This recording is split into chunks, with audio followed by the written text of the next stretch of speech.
Hello learners, today I'm teaching. మనం ఇప్పుడు ఒక ఫన్నీ స్టోరీ చదువుకోబోతున్నాం. అది మన తెలుగు టెక్స్ట్ బుక్ లో కూడా ఉంది. కావాలంటే నెక్స్ట్ లెసన్ లో చెప్తాను.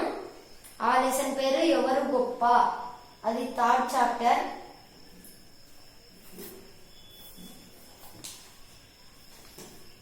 ఇక్కడ నుంచి చూడండి. ఆ లెసన్ మనం చెప్పుకుంటున్నాం. నేను చిన్నగా చేసి చెప్తాను, తర్వాత బిగ్ లెసన్ చెప్తాను.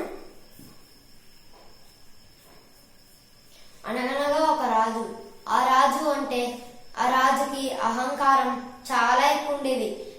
ఎవరు నీవే గొప్ప రాజు అని ప్రభు నీవే గొప్ప రాజు, ఈ ప్రపంచంలో ఎవ్వరూ లేరు అని అంటారని అతని కోరిక. ఆ రాజుకి ఏం కోరుకుండేది? నీ సాటి ఎవరు లేరు అని ఒక మాట అనాలని రాజుకు ఒక కోరిక ఉండేది.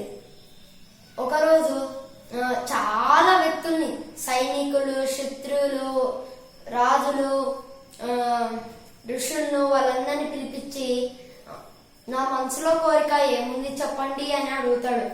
చాలా మంది అయితే తమని నోరు ఏమీ సమాధానం చెప్పకుండా అంటే సైలెంట్గా ఉండిపోయినారు.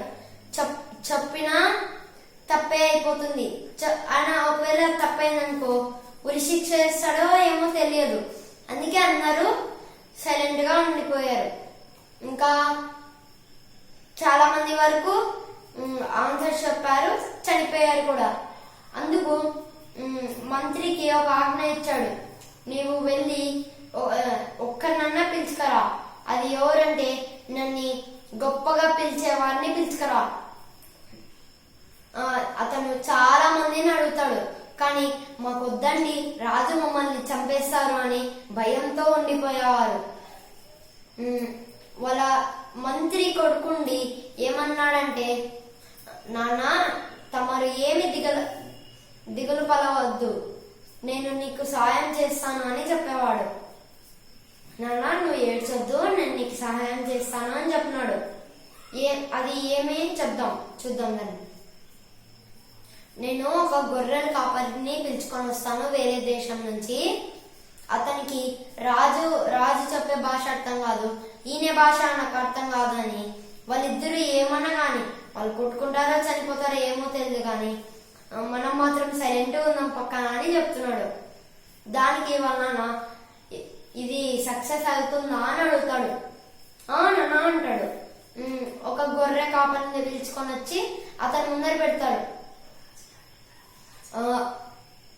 గొర్రెల కాపరేమో భయంతో వణుకుతూ ఉండేవాడు, రాజు ఏమన్నా అంటాడేమో అని అంటుంటే మంత్రి వైపు చూసి, ఏంటి మంత్రి ఇది, అతను ఏమీ మాట్లాడలేదు అని చెప్తున్నాడు రాజు.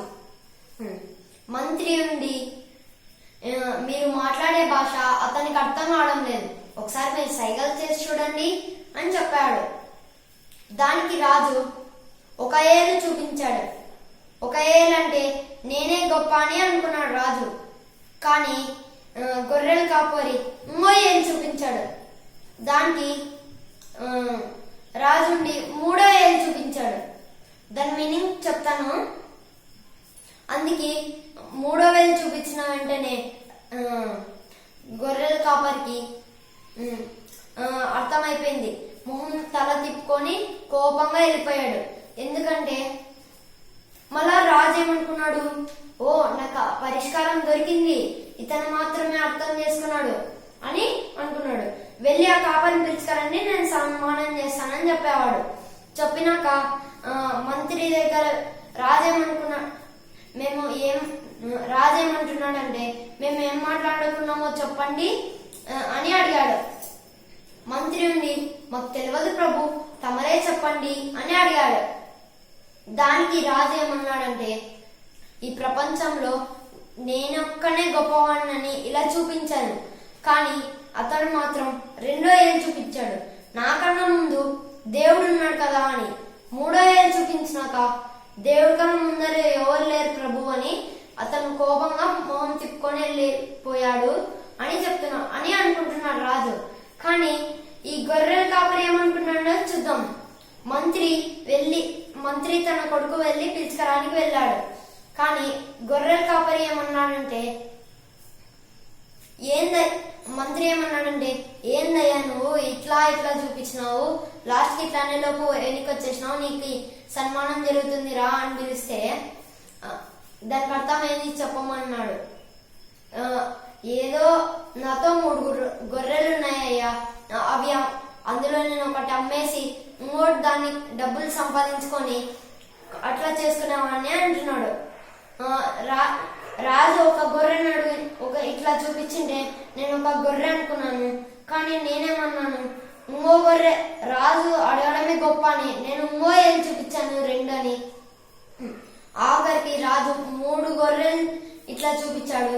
అందుకే నేను ఏమి చేయాలి, నాకు అవన్నీ అమ్మేసి నాతో ఏముంటాయి, నేను ఏం తినాలి అని బాధపడుతూ వెనక్కి వచ్చేసాడు. కానీ వాళ్ళ తల్లిదండ్రులు సంతోషంగా నవ్వి కాపరిని పిలుచుకొని వచ్చారు.